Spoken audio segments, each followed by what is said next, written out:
প্রিয় দর্শক শ্রোতা, আপনাদের সবাইকে স্বাগত জানিয়ে শুরু করছি দেশ টেলিভিশনের সরাসরি সম্প্রচারিত ব্যবসা বাণিজ্য বিষয়ক নিয়মিত আলোচনা অনুষ্ঠান বিজনেস টাইমস।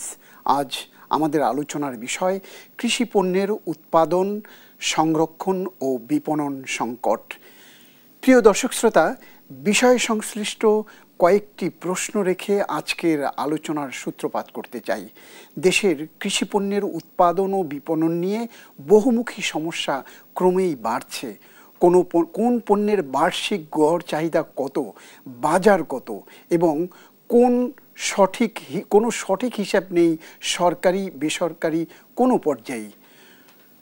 প্রাকৃতিক বিপর্যয় কিংবা অন্য কোনো কারণে এবছর যে পণ্যের উৎপাদন ও সরবরাহ ঘাটতি হয় বা দাম বাড়ে, পরের বছর সে পণ্যের উৎপাদনে কৃষকরা ঝাঁপিয়ে পড়েন।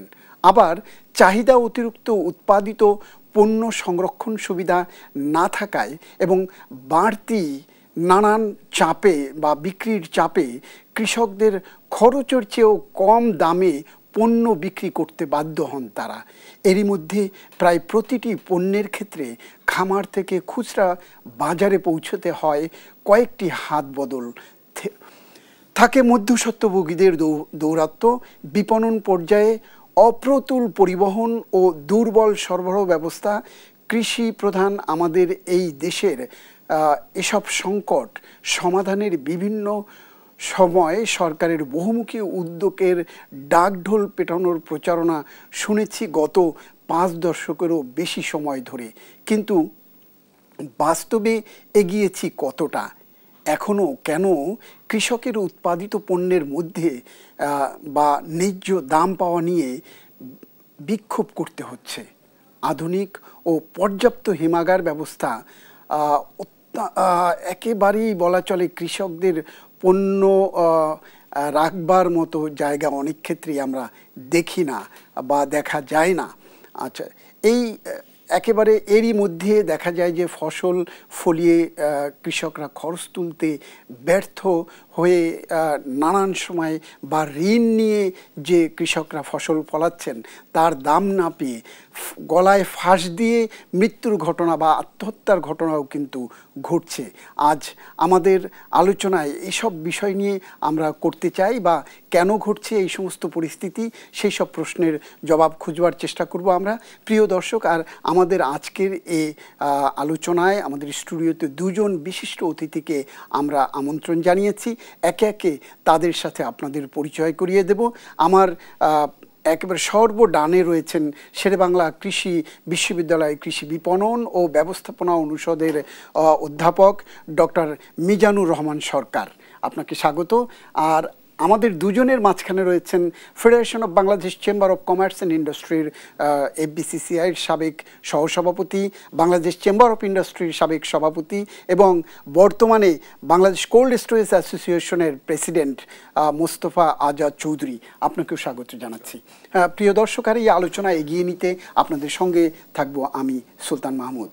ফিরছি মূল আলোচনায়। শুরু করতে চাই জনাব মোস্তফা আজাদ চৌধুরী, আপনাকে দিয়ে। আপনি একাধারে কৃষি পণ্যের সংরক্ষণ যে ব্যবস্থা সেই ব্যবসার সাথে সম্পৃক্ত। আপনি নেতৃত্ব দিয়েছেন একেবারে ব্যবসায়ীদের যে সংগঠন ঢাকা যেটিকে বলা হয় বাংলাদেশ চেম্বার অফ ইন্ডাস্ট্রি, সেটিতে আপনি নেতৃত্ব দিয়েছেন, শীর্ষ সংগঠন FBCCI-তেও।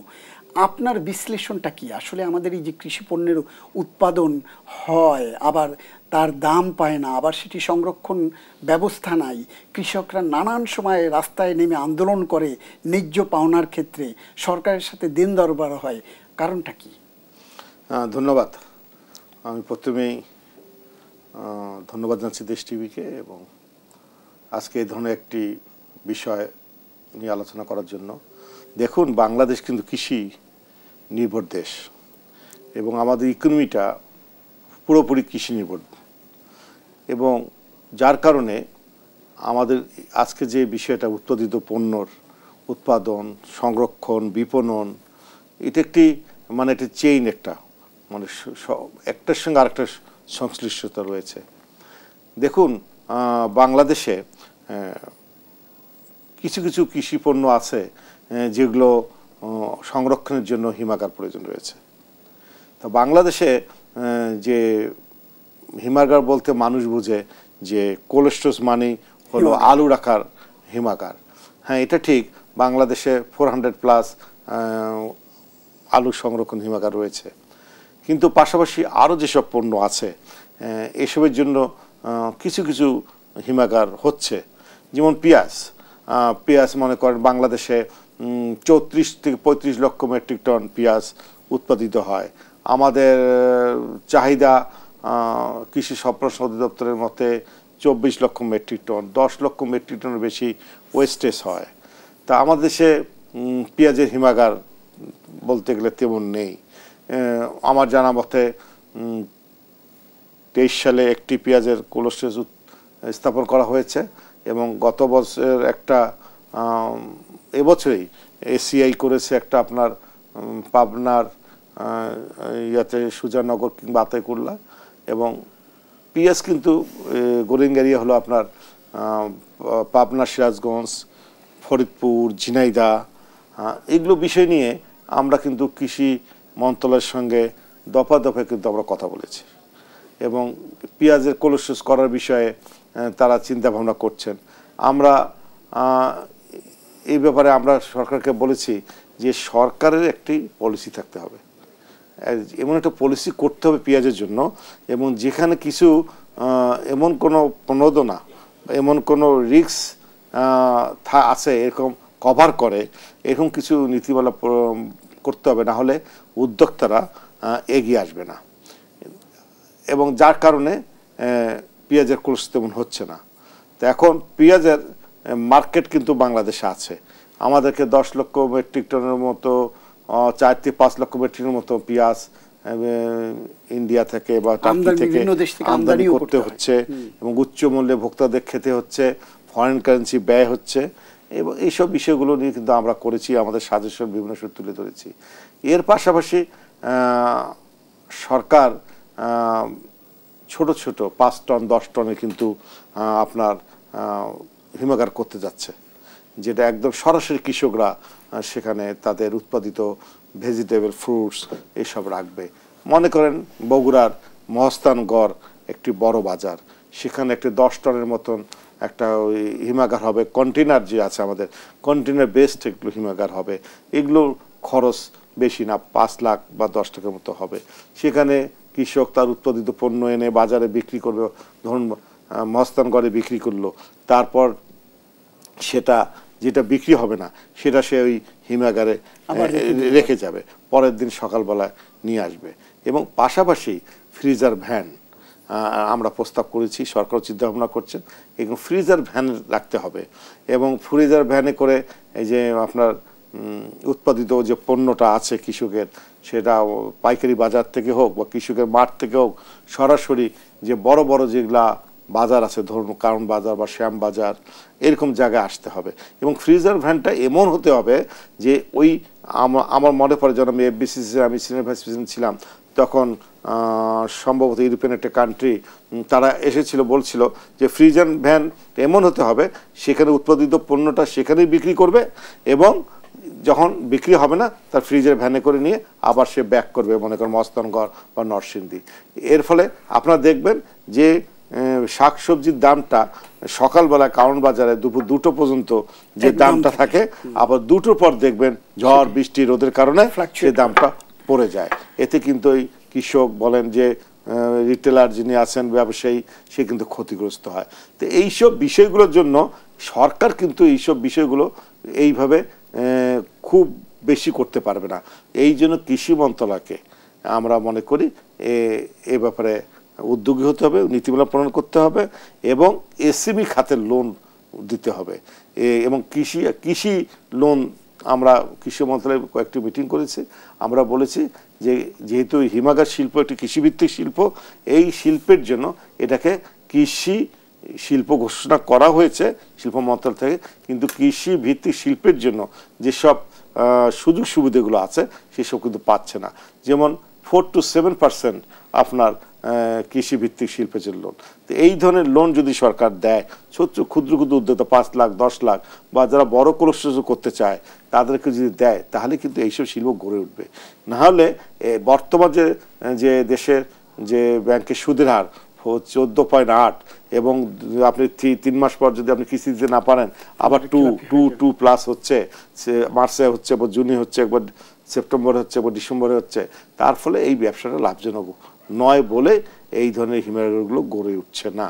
আমি আরেকটা বিষয়ে আলোচনা করতে চাই। আপনি পেঁয়াজের কথা বললেন, আমরা দেখি যে গত বছর বা বিভিন্ন সময় যে আলু পেঁয়াজের পাশাপাশি ডিমের দাম আমরা দেখি যে চট করে বেড়ে যায়। আমাদের ডিম যে চাহিদা তার চেয়েও বেশি উৎপাদন হয় অনেক সময়, আবার কখনো প্রচুর কম হয়। আমরা বিভিন্ন সময় দেখলাম যে চাহিদা তার চেয়ে 1-1.5 কোটি ডিম উৎপাদন কম। তো যখন ডিমের চাহিদা উৎপাদন থাকে কিন্তু চাহিদা থাকে না, সেই ডিমগুলো সংরক্ষণের কোনো ব্যবস্থা কি আছে আমাদের? ডিম যারা বড় বড় যেসব কর্পোরেট গ্রুপগুলো আছে তারা যদি ডিমের কোলেস্টোর করতে চায়, এখানে তো কোনো বাধা নেই। এবং আমাদের হিমাগারগুলো যেসব পটেটো কোলেস্টোরগুলো আছে, যদি ডিমের রাখার জন্য এরকম কোনো চাহিদা আমি জানি না। তো হঠাৎ দু একটা যে শোনা যায় যে ডিম রেখেছিল, তাই এবং সেখানে আইন শৃঙ্খলা বাহিনী সেখানে আপনার অভিযান করেছে। ডিম রাখা কোলেস্টোরেজে কিন্তু কোনো বেআইনি কাজ না, কিন্তু ওই হিমাগার মালিককে আপনাকে একটি নির্দিষ্ট চেম্বারকে ঘোষণা করতে হবে যে এই চেম্বারটি অনলি ফর ডিমের জন্য, এবং কৃষি বিভিন্ন অধিদপ্তর থেকে সেই পারমিশনটা নিতে হবে। কিন্তু আমি আলুর কোলেস্টোরেজে আমি ডিম রাখতে পারি না কিংবা মিষ্টি রাখতে পারি না। কিন্তু দেখেন দেশে ছোট ছোট কিন্তু ফ্রুট, ভেজিটেবল, মিট কোলেস্টোরেজ হয়েছে, খেজুরের কোলেস্টোরেজ হয়েছে, এবং বিভিন্ন ধরনের আপনার কোলেস্টোরেজ ছোট ছোট হচ্ছে, পণ্যভিত্তিক কোলেস্টোরেজ। এবং আমাদের কোলেস্টোরেজ যে আলুর কোলেস্টোরেজগুলো আছে সেখানেও আমরা টেম্পারেচার যে পণ্যের জন্য যেটা দরকার আমরা সেই হিসাবে সেই খেজুর রাখতে পারি, ডিম রাখতে পারি, এবং ফ্রুট রাখতে পারি, ভেজিটেবল রাখতে পারি। কিন্তু সেই মেকানিজমটা আমাকে ইন্ট্রোডিউস করতে হবে, এবং সরকারের কৃষি মন্ত্রণালয়ে যে কৃষি বিভিন্ন অধিদপ্তর আছে সেখান থেকে আমাকে কিন্তু ঘোষণা করতে হবে যে আমার এই কোলেস্টোরেজটি ডিমের, কিংবা আমার এটা খেজুরের, কিংবা এটা আমার মিটের, কিংবা আমার এটা ভেজিটেবলের, এটা আমাকে কিন্তু ঘোষণা করতে হবে। যেটা পেঁয়াজের জন্য পেঁয়াজ, ক্যারোটের কোলেস্টোরেজ আছে, হ্যাঁ, আবার আপনার রসুনের আছে, গার্লিক আছে। তা আমাদের কিন্তু ঘোষণা করতে হবে। কিন্তু আমি একটা ঘোষণা করে আরেকটা রাখতে পারবো না। কিন্তু হ্যাঁ, কিন্তু এই ধরনের কোলেস্টোরেজগুলো হচ্ছে না কেন? আলু শুধু কোলেস্টোরেজ হচ্ছে কেন? যার জন্য আলুটা হলো আপনার 6 মাস কোলেস্টোরেজে রাখা যায়, এবং কোলেস্টোরেজে রাখলে মার্চ টু ডিসেম্বর পর্যন্ত রাখে, 9 মাস রাখে, হ্যাঁ থাকে। এই জন্য তা আপনি যে হিমাগার করেছে সেই এই 9 মাসের জন্য একটা ভাড়া নেয়, এবং এটা একটি তাহলে এই কোলেস্টোরেজটা একটা লাভজনক ব্যবসা বলা যেতে পারে। কিন্তু ডিমের স্থায়িত্বটা, ওই রাখার টাইমটা খুব বেশি না।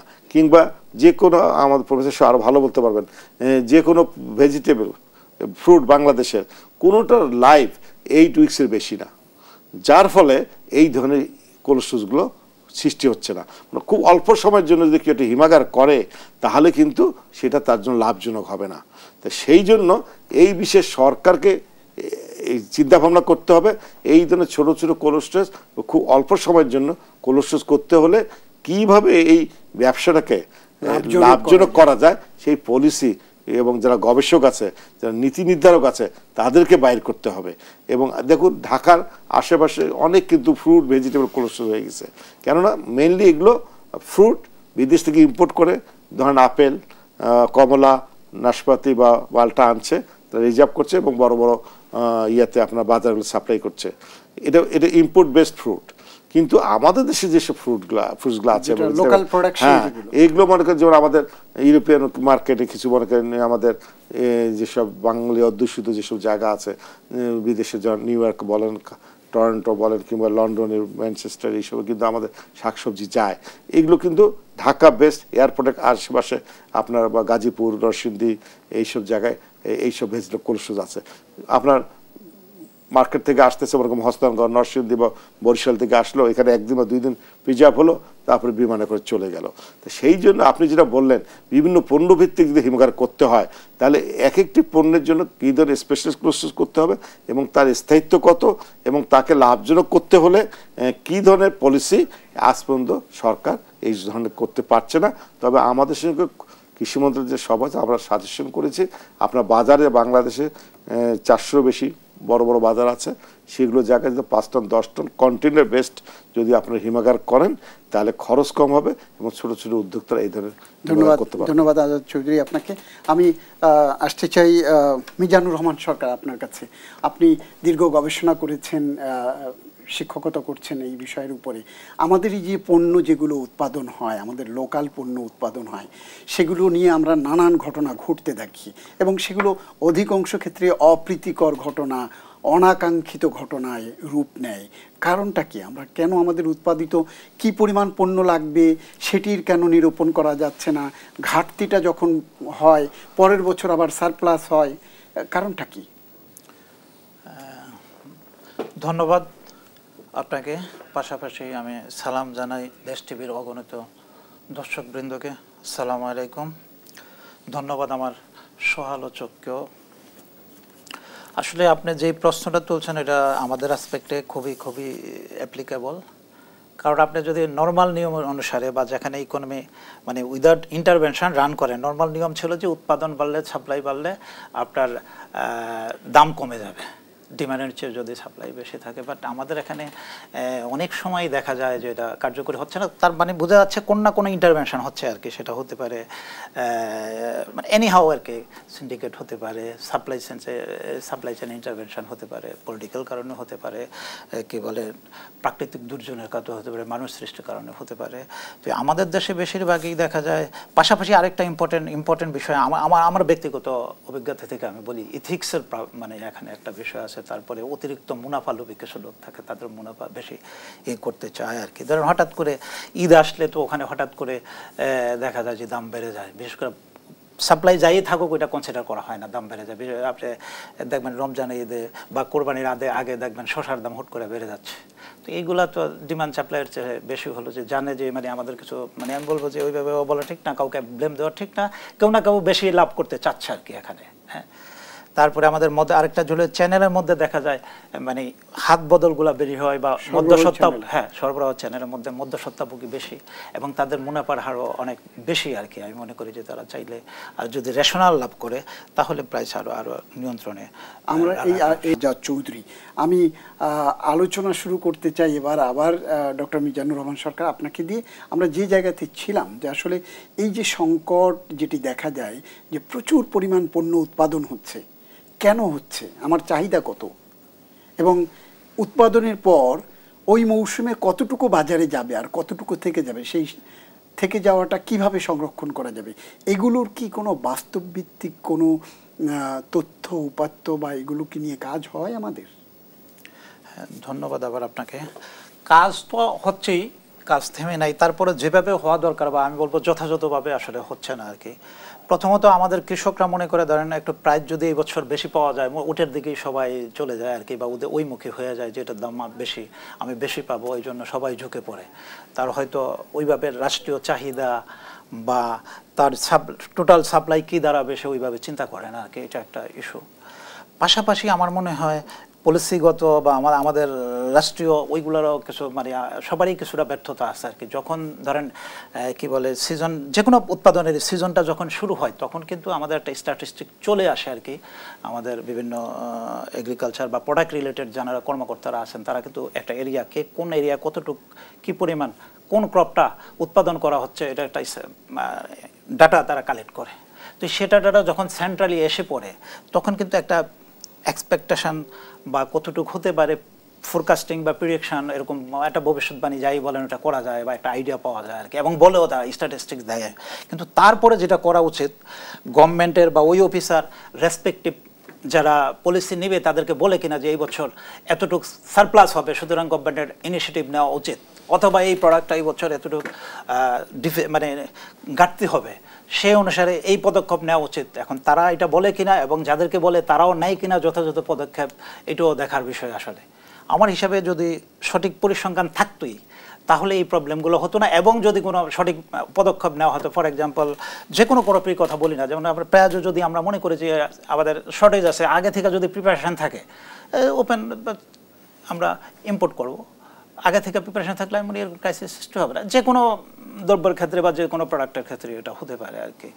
তারপরে যদি আমরা আসি, যখন উৎপাদন বেড়ে যায় তখন প্রশ্ন আসবে কীভাবে রাখা যায়, স্টোরেজ করা যায় বা কীভাবে এক্সপোর্ট করা যায়। ওই অনুসারে যদি পদক্ষেপ নেয় কোনো প্রবলেম হওয়ার কথা না। ইন্টারন্যাশনাল মার্কেটে খুব কম প্রোডাক্টই আছে যেটা আমাদের লোকাল মার্কেটের চেয়ে দাম কম আছে আসলে। তো সুতরাং আমরা যদি ওই অনুসারে ইন্টারন্যাশনাল মার্কেট এক্সপ্লোর করতে পারি, আগে থেকে প্রিপারেশন থাকে, আমাদের সারপ্লাস হবে, এক্সপোর্ট করব, অটোমেটিকলি করতে পারি। এবং আমি মনে করি কৃষকও বেনিফিটেড হবে, আমরাও ফরেন কারেন্সি আর্ন করতে পারবো। সব ঘুরে মানে আমার কাছে মনে হচ্ছে মার্কেটিং মেকানিজমটা আমাদের দেশে যেভাবে কাজ করা উচিত বা ফেয়ারলি কাজ করছে বলে মনে হচ্ছে না আর কি, বা যে ধরনের ভীষণ থাকা দরকার ওই ভীষণটা কিছুটা হলেও ঘাটতি আছে আমি মনে করি। তো আপনারা গবেষণা পর্যায়ে কাজ করেন, শিক্ষকতার পাশাপাশি গবেষণা করেন এবং সরকারের বিভিন্ন পর্যায়ের সাথে আপনাদের কথা হয়, দেখা হয়, সেমিনার, সিম্পোজিয়ামে। আপনারা কি সরকারকে এরকম পরামর্শগুলো কি দিয়েছেন কখনো, বা তার কি কোনো কার্যকারিতা কি আপনারা দেখেন? এটা সবসময় যখন কোনো প্রবলেম অ্যারাইজ করে, এটা নিয়ে গবেষণা হয়, ওয়ার্কশপ হয়, কনফারেন্স হয় এবং কিছু রিকমেন্ডেশন আছে, পলিসি ইমপ্লিকেশনের জন্য পলিসি দেওয়া হয়। কিন্তু কোনো যেন একটা সমন্বয়তার অভাব আছে আর কি, যারা এক্সিকিউট করে তারা আবার পরে আস্তে আস্তে বোধহয় যখন করা উচিত ওই সময় আস্তে আস্তে কি ভুলেই যায়, না গুরুত্ব দিচ্ছে না, নাকি এটা একটা গ্যাপ আছে আসলে এখানে। কোনো সময় ওভারকাম করার ওয়েটা কি? ওভারকাম হলো আসলে কোঅর্ডিনেশন করতে হবে। এটা গভর্নমেন্টকেই আমার কাছে মনে হয় যে ইনিশিয়েটিভ নিতে হবে, কীভাবে সবগুলা কম্পোনেন্টকে যারা যারা আছে, স্টক হোল্ডার আছে, তাদেরকে কোঅর্ডিনেশন করে কীভাবে এক কাতারে দাঁড় করানো যায় এবং ভিশন নেওয়া আর কি, 5-10 বছরের একটা ভিশন নিয়ে বা 20 বছরের ভিশন নিয়ে কীভাবে প্রবলেমগুলো ওভারকাম করা যায়। সবাই মানে বিজনেসম্যান, ওনাদেরকেও ডাকতে হবে, কৃষকদেরও প্রতিনিধি থাকতে হবে, গবেষক থাকতে হবে, পলিসি মেকার থাকতে হবে, দেন রাষ্ট্র এটা কোঅর্ডিনেশনের ব্যবস্থা করতে হবে। ধন্যবাদ। আমি একটু মোস্তফা আজাদ চৌধুরী আপনার কাছে আসতে চাই। উনি বিজ্ঞাপন বিরতির আগে বলছিলেন যে সিন্ডিকেটও হতে পারে। আসলে যে পণ্যগুলো অধিক লোক সম্পৃক্ত বা অধিক গোষ্ঠী সম্পৃক্ত, অনেক মানুষ এই পণ্যগুলো ফলায় বা খামারে উৎপাদন করে, সেগুলো বাজার ব্যবস্থায় বিপণনের ক্ষেত্রে আসলে এই সিন্ডিকেটের বিষয়টিকে আপনি কিভাবে দেখেন? দেখুন, সিন্ডিকেট শব্দটা, সিন্ডিকেট যে একদম নাই এটা যদি 100% বলি আমি, তাহলে বোধহয় ঠিক হবে না। তবে যেখানে আপনি বললেন যে ব্যাপক যেখানে ইনভলভমেন্ট আছে সেখানে সিন্ডিকেট করা সম্ভব না। এবার যদি আমরা বলি, আলুর কথা বলি, এবার আমরা ফেব্রুয়ারি মাসে প্রেস কনফারেন্স করে আমরা বাংলাদেশ কৃষি বলেছি আমি যে এবছর যদি সিন্ডিকেট করে কেউ 40 টাকা আলু কেজি করতে পারে, আপনারা আমাকে যা বলবেন আমি তাই তো রাজি আছি। দেখেন সরকার মানে সিন্ডিকেট করার জন্য উদ্বুদ্ধ করেছে। হ্যাঁ, আমি বলেছি যে কেন বলছি এটা, আমরা তাহলে পিছনের 24 সালে 23 সালে যেতে হবে। 23 সালে আমরা বলেছি যে 20 থেকে 25 লক্ষ মেট্রিক টন আলু কম উৎপন্ন হয়েছে।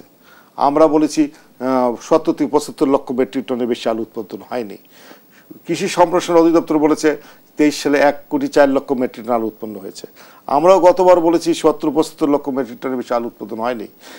কৃষি সম্প্রসারণ অধিদপ্তর বলেছে 1,06,00,000 মেট্রিক টন আলু উৎপন্ন হয়েছে।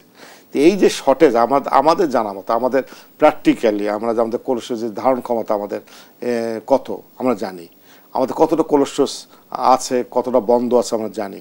সেই বাস্তব অভিজ্ঞতা থেকে আমরা বলেছি এবার 23 এবং 24-এ 15 থেকে 20 লক্ষ মেট্রিক টন আলু কম ছিল, যার কারণে আলুর দাম ধাপে ধাপে বৃদ্ধি পেয়েছে এবং গত বছর সেটা 80 টাকা পর্যন্ত যে দাঁড়িয়েছিল। তখন বিভিন্ন ফোরাম থেকে বলেন, বিভিন্ন জায়গা থেকে বলা হয়েছে যে সিন্ডিকেট আছে, এই সিন্ডিকেটের ভিতরে ব্যবস্থা নিতে হবে এবং সেই অনুযায়ী 23 সালে এবং 24 সালে ভোক্তা অধিদপ্তর এবং বাণিজ্য মন্ত্রণালয় কোল্ড স্টোরেজ গেটে 27 টাকা মূল্য নির্ধারণ করে দিয়েছিল। কিন্তু দেখেন এটা কিন্তু কার্যকরী হয়নি, 80 টাকা আলু বিক্রি হয়েছে। তখন ভোক্তা অধিদপ্তর মহাপরিচালক সাহেব মুন্সিগঞ্জ, রংপুর, বগুড়া, নীলফামারী বিভিন্ন জায়গায় উনি গিয়েছেন, জেলা প্রশাসক মহোদয় মিটিং করেছেন এবং সিন্ডিকেট ধরার চেষ্টা করেছেন, কিন্তু এটা ফলপ্রসূ হয়নি। দেখুন এটা যে কতটা ফলপ্রসূ হয় না, বছর আসেন আপনি। আমরা 25 সালের ফেব্রুয়ারিতে প্রেস কনফারেন্স করে বলছি যে এবার যদি 40 টাকা যদি আলুর কেজি এক্সিড করে, তাহলে আমি দায়িত্ব নিয়ে বলেছি আপনি যা বলবেন আমি তাই করব। মানে আপনি চেয়েছেন যে আলুর বাজার না না না, আমি এটা প্রুভ করতে চেয়েছি যে সিন্ডিকেট আদৌ হয় না না, এত সাপ্লাই যখন বাড়বে তখন আপনি সিন্ডিকেট করতে পারবেন। এই যে দাম বাড়ে এবং কমে, এবং এর মধ্যে একটি প্রশাসনের পক্ষ থেকে আপনি দু একটি অর্গানাইজেশনের নাম অলরেডি বলেই ফেলেছেন, সংগঠনের বা সরকারি সংস্থার, যে তারা চালিয়ে দেয় যে এটি সিন্ডিকেট হয়েছে। আসলে বাস্তবতা কি, সেটা কি সম্ভব? আমার যেটা সেক্টর কোলেস্ট্রেস, আমি বাংলাদেশ হিমাগার মালিক সমিতির সভাপতি। আমার অভিজ্ঞতা 23-24 এবং 25-এর। 23-24-এ উৎপাদন কম হয়েছিল আমাদের 90 লক্ষ। আলুর কথা বলছি, আমি আলুর কথা বলছি, উদাহরণটা দিচ্ছি এই জন্য, এখানে কিন্তু হাজার হাজার লক্ষ লক্ষ কৃষক জড়িত, এখানে ব্যবসায়ী জড়িত। হ্যাঁ, কিন্তু ওই 2 বছর 23-24-এ মূল্য বেশি হলো কেন? সাপ্লাই কম ছিল বলে। সরকার থেকে সর্বোচ্চ মূল্য ঘোষণা করলো 27 টাকা, সেটা কিন্তু বিক্রি হলো খুচরা বাজার সর্বোচ্চ 80 টাকা। এবছর 25-এ আসেন, আমরা সরকারের কাছে কৃষককে রক্ষার জন্য আমরা হিমাগার মালিক সমিতি থেকে কৃষি মন্ত্রণালয়, বাণিজ্য মন্ত্রণালয়, অর্থ মন্ত্রণালয়, খাদ্য মন্ত্রণালয় যোগাযোগ করে আমরা মনে করি কৃষকদের রক্ষা করার জন্য আমরা প্রস্তাব দিলাম যে সরকারকে 25 টাকা সর্বনিম্ন কোলেস্ট্রেস কেটে আলুর দাম নির্ধারণ করার জন্য। কিন্তু সরকার আন্তঃমন্ত্র মিটিং করে 22 টাকা করলেন। কিন্তু দেখুন 22 টাকাও আলুটা কেন 12-13 টাকার বেশি আলু কোলেস্ট্রেস কেটে বিক্রি হচ্ছে না। তার ফলে কি হলো? আপনার বাজার কিন্তু বাজারের মতোই চলে।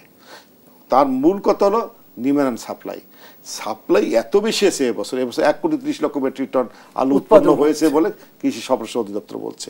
তা আমরা মনে করি যে গতবারের চেয়ে অনেক অনেক বেশি, 40 lakh metric ton. 80 lakh metric ton, আমরা বাংলাদেশের চাহিদা 90 লক্ষ মেট্রিক টন আছে। তাহলে এই যে 30-40 লক্ষ টাকা বেশি আছে এবং 40 লক্ষ যে বেশি হয়েছে এটাও আমি বলতে পারবো না। তা ধরে নিচ্ছি কৃষি সম্প্রসারণ অধিদপ্তর মানে ওনাদের তথ্যটাই সঠিক। কিন্তু এর ফলে সিন্ডিকেট, যেখানে মানে অনেক মানুষ যেখানে জড়িত থাকে, সেখানে সিন্ডিকেট করা সম্ভব না।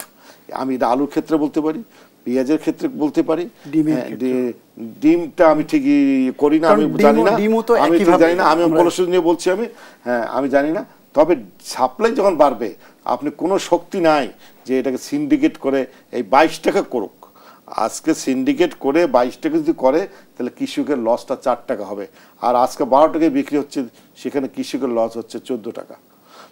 এবং আপনি একটা আলোচনা একটা এসেছিল একটা বিষয়, যে এই থেকে পরিত্রাণের উপায় কি? কোনোবার আলু বেশি উৎপাদন বেশি হচ্ছে, কোনোবার কম হচ্ছে।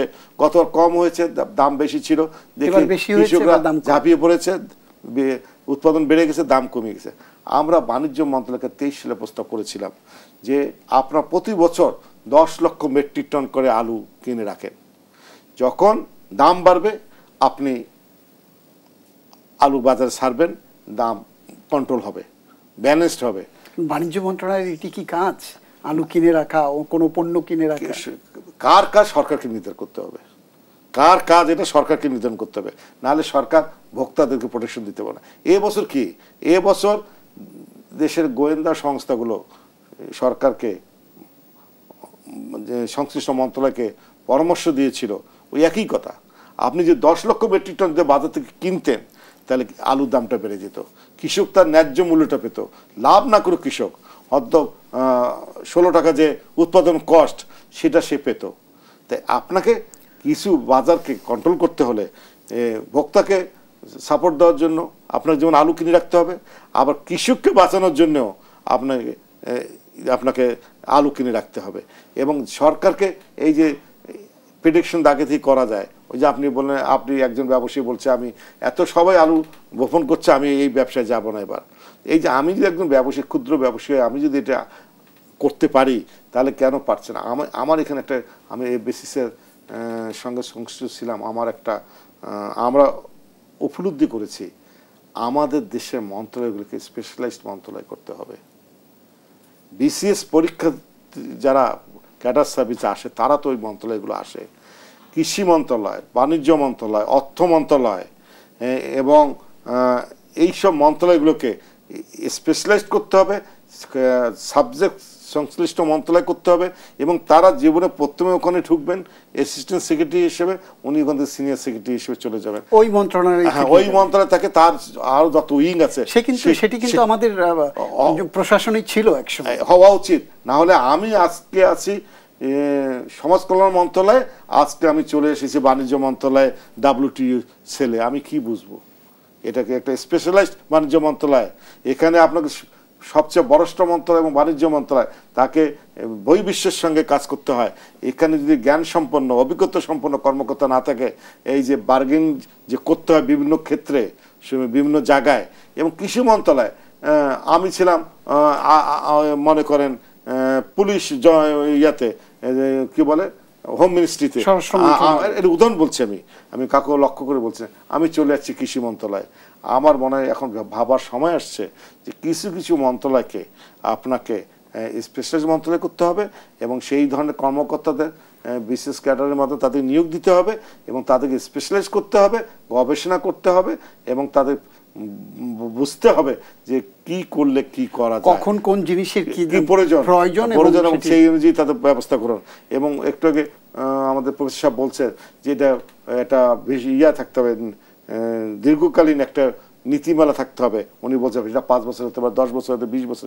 হ্যাঁ, সেগুলো আমরা অতীতে যা করেছি আমার মনে হয় আজকে থেকে অন্ততপক্ষে কিছু স্পেশাল মন্ত্রণালয় তৈরি করে, সেই অনুযায়ী কর্মকর্তা নিয়োগ করে, গবেষক নিয়োগ করে, এবং আমার মনে হয় সেইভাবে যদি আমরা কাজ করতে পারি, তাহলে হয়তো এই সব সমস্যাগুলো ধীরে ধীরে আমরা কাটিয়ে উঠতে পারবো। ধন্যবাদ। আমি আবার আসবো আপনার কাছে, জনাব মিজানুর রহমান সরকার। আমি আপনার কাছে একটু জানতে চাই, আসলে এই যে আমরা দেখছি যে উনি যেটি বললেন যে কৃষকরা ঝাঁপিয়ে পড়েছে, বা আমাদেরও ফাইন্ডিংস সেটি, যে আলুতে যে পরিমাণ জমিতে আগে আবাদ করত, গত মৌসুমে কয়েক গুণ বেশি জমিতে, অ্যাজ ইফ যে অন্যান্য পণ্য যে কৃষক করত তিনিও আলুতে ডাইভার্ট করেছেন, কারণ আগের 2 বছর আলুর বেশি দাম পেয়েছে। তো এই যে ঝাঁপিয়ে পড়লো, কিসের ভিত্তিতে পড়লো, আদৌ আমার বাজার কতটুকু? আমরা দেখলাম যে সেটির কোনো তথ্য কি কৃষককে দেয়া হয় যে আপনি এই পর্যন্ত আলু উৎপাদন করলে তার মূল্য পাবেন, না হলে কিন্তু আপনি বিপদে পড়বেন? কৃষকদের মধ্যে এই সচেতনতা তৈরি করা হয় কিনা, বা কতটুকু প্রয়োজন, উৎপাদন কতটুকু হবে, আমার বাজার কতটুকু, আমার এক্সপোর্ট ডিমান্ড কতটুকু, এই বিষয়গুলো কি যে মন্ত্রণালয়গুলো বা যে বিভাগগুলো দায়িত্বে, তারা কি প্রপারলি কাজ করছে বলে মনে করেন আপনি? আসলে প্রথম এক কথায় যদি বলতে বলেন, আমি বলবো যে না আসলে, কারণ আমাদের দেশটা যেমন উনি তো ঘুরছে বা আপনারাও জানেন, সার্ভিস ওরিয়েন্টেড না আসলে। হ্যাঁ, যেটা ফার্মার আসলেই ওরকম ইনফরমেশান পায়, কতটুকু করা, এতটুকু পর্যন্ত করা উচিত, এত ইন্টেন্সিভ ইনফরমেশান বা ইন্টেন্সিভ সার্ভিস পায় বলে আমার কাছে মনে হয় না। বাট ফার্মারের এই ক্ষেত্রে বলা যায় আর কি, ওই যে এক্সপেকটেশন থিওরি আর কি, মনে করে এখন যেহেতু এটা এই বছর বেশি আসছে, এটা হয়তো আগামী বছরও বেশি থাকবে, এইটাই ওনাকে হয়তো একটু মিসগাইড করে আর কি, মনে করে যে তখন সবাই যায়। এগুলো তো আলোচনা হলো এই বিষয়টা। পাশাপাশি আরেকটা পরিসংখ্যানের কথা যেটা বললেন, এটা তো অবশ্যই পরিসংখ্যান ঠিক নাই বিদায়ী সমস্যাগুলো হচ্ছে।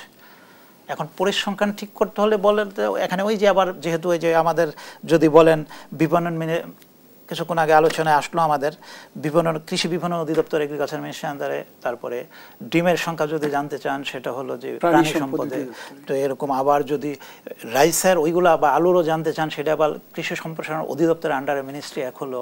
এই যে খাদ্য মন্ত্রণালয়ের সম্পৃক্ততাও চলে কৃষি সবার এরকম কোঅর্ডিনেশন, আমি যেইগুলা প্রোগ্রামে অন্তত অ্যাটেন্ড করছি, আমি দেখি নাই যে কোথাও সুন্দর একটা কোঅর্ডিনেশন বা যেরকম থাকা দরকার, বা ডেভেলপ কান্ট্রিগুলোতে যেরকম দেখার সুযোগ হয়েছে আর কি, আমি এরকম কোঅর্ডিনেশন দেখি নাই। বা এখানেই আমাদের প্রবলেমটা আসলে আর কি, যে ডাটা সঠিক থাকলে আমি মনে করি সব সঠিক হয়ে যায়। ডাটা অনুসারে আপনি পলিসি নেবেন, যা করা দরকার রাষ্ট্র করবে, তাহলে হয়ে যাচ্ছে। যেমন এই আবার ঘুরে ফিরে এক কথাই আসতেছে, আমি তো মনে করি এখন এগ্রিকালচার কিন্তু পৃথিবীর সব জায়গায় সাবসিডাইজ, যে যাই বলুক মুখে, যদিও যতই প্রেসক্রিপশন দেখ সাবসিডি দেওয়া যাবে না ওয়ার্ল্ড ব্যাংক, কোন দেশ আছে যে এগ্রিকালচার সাবসিডাইজ না, আমার জানা নাই আর কি।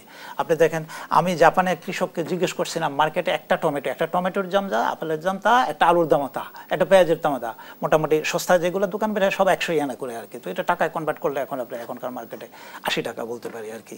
তো কৃষককে জিজ্ঞেস করলাম, তারপরে কৃষক বললে এক টমেটো তুমি কিনতেছো 100 ইয়েনে, এটা আরও 200 ইয়েন আমরা সাবসিডি পাচ্ছি। তো তারা কি পরিমাণ সাবসিডি পাচ্ছে, তো ওই তুলনায় আমাদের তো কোনো ওরকম পলিসি নাই আসলে, নীতি ওরকম।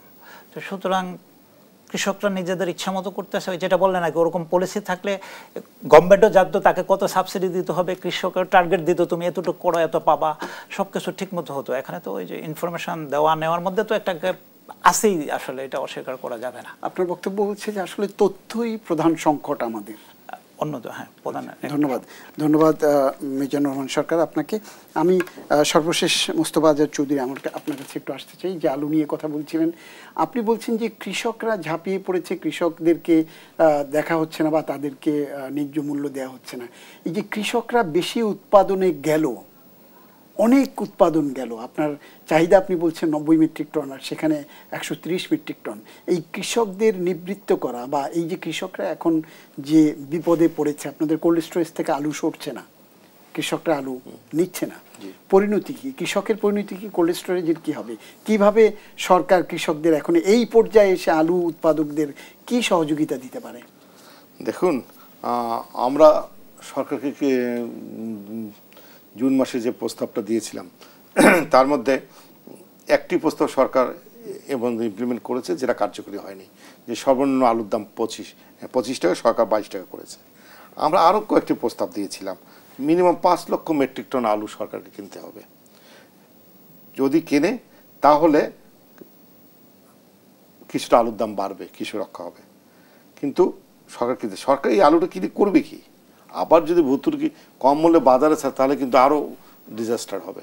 আমরা সেই জন্য সরকারকে বলেছিলাম যেসব সরকারি সংস্থা রয়েছে, যেখানে ধরুন পুলিশ, আর্মি, বিজিবি, হাসপাতাল, ধরুন জেলখানা, শিশু পরিবার, সরকারি আইন শৃঙ্খলা যেসব বাহিনী রয়েছে, যেখানে সরকারের জাতীয় খাদ্য চাল এবং আটা দেওয়া হয়, সেখানে অন্তত চাল এবং আটাকে 25% করে কাটেল করে এই আলুটাকে ওখানে, যেহেতু আলু কার্বোহাইড্রেট এবং সেই জন্য আপনি সরকার যেহেতু আলু খাদ্য, সেখানে অন্তত 25% আলুর বিভিন্ন অনেক ধরনের খাদ্য আছে, এই আলুটাকে আপনারা বাড়িয়ে দেন এইসব জায়গায়। তাহলে মানে এত যে আলুটা হয়েছে, আপনি যে বললেন আলু নিয়ে আমরা করব কি, হয়তো এইভাবে অ্যাডজাস্ট হতো। তো সরকার বলেছে 50,000 মেট্রিক টন আলু কিনবেন, এটা খুবই নগণ্য এবং সরকার এটা এখনও আরম্ভ করেনি। এখন আমাদের কোল্ড স্টোরেজে এখন পর্যন্ত আমরা মনে করি 16 লক্ষ মেট্রিক টন আলু, খাওয়ার আলু আছে, মজুদ আছে, এবং 9 লক্ষ মেট্রিক টন বীজ আলু আছে। আমরা মনে করছি যে 9 লক্ষ মেট্রিক টন বীজ আলু হয়তো সরে যাবে, হয়তো 9 লক্ষ নয়, হয়তো ওটা আরো 2 লক্ষ মেট্রিক কম হতে, 18 লক্ষ মেট্রিক টন আলু আপনার মজুদ আছে এখন। তা আমরা মনে করছি যে প্রতি মাসে 4 থেকে 4.5 লক্ষ মেট্রিক টনের বেশি মানুষ আলু খায় না। তো এই জন্য আমরা চিন্তায় আছি, এবং কৃষকরা আমাদের কাছে আবেদন করছেন যে এত আলু আমাদেরকে সময় দেন। হয়তো আমরা ডিসেম্বর পর্যন্ত না কলসে আমরা চালু রাখলাম, তারপর তো পারবো না। তা এখন যদি প্রতি মাসে যদি 4 লক্ষ করে আলু বাইর হয়, তাহলে আর অক্টোবর, নভেম্বর, ডিসেম্বর 3 4 12, আর এই মাসে আরো 20 দিন আছে না, 12 3 15। তা আমরা মনে করছি 3 লক্ষ মেট্রিক টন আলু আরো সারপ্লাস হতে পারে। 4 লক্ষ, সেটি একটা বিপদের কারণ, এটা খুবই বিপদের কারণ। এর ফলে কৃষক আলু আরো, যখন কৃষকরা এখনো বলতেছে দেখি, কিন্তু আশ্বিন মাস চলে যাওয়ার পর যখন দেখবে আরো ঘনীভূত হবে, যখন আলুর দাম কোল্ড স্টোরেজের চেয়ে কমে ভাড়ার চেয়ে কম হবে, তখন কৃষকরা আলু নেবেন না, তখন কোল্ড স্টোরেজ মালিকরা বিপদে পড়বে। আমরা ভাড়াতে বঞ্চিত হব। আমরা সেই জায়গা থেকে আরেকটা বলি, খালি কোল্ড স্টোরেজ মালিক আর্থিকভাবে আমরা ক্ষতিগ্রস্ত হব না। এই যদি সত্যি আল্লাহ না করুক, যদি আমরা মনে করি কৃষকরা, ব্যবসায়ীরা এখনো যদি একটা আলু বিক্রি বাড়ায় দেয়, তারা কিন্তু এখনো কিছু 200 টাকা বাড়ি নিয়ে যেতে পারছেন পার বস্তা। তো যদি বাড়িয়ে দেয় তাহলে আলুগুলো হয়তো চলে যাবে। যদি না যায়, আমি বলি যদি না যায়, আর্থিক ক্ষতি ছাড়া এই পচনশীল আলুকে আমরা ফেলবো কোথায়? সেই সংখ্যা কেটে যাক, সেই পরিস্থিতি উত্তরণ হোক, সেই প্রত্যাশা নিয়ে শেষ করছি আজকের আলোচনা। আমাদের সময় দেওয়ার জন্য আপনাদের দুজনকে অনেক ধন্যবাদ। প্রিয় দর্শক, আলোচনা শেষ করব এখানটাতেই। আলোচনা শেষ করবার আগে জানিয়ে রাখতে চাই, দেশ টেলিভিশনের ব্যবসা বাণিজ্য বিষয়ক এই অনুষ্ঠান বিজনেস টাইমস সপ্তাহের 6 দিন, বিশেষ করে শনি থেকে বৃহস্পতিবার একই সময়ে সম্প্রচারিত হয়ে থাকে।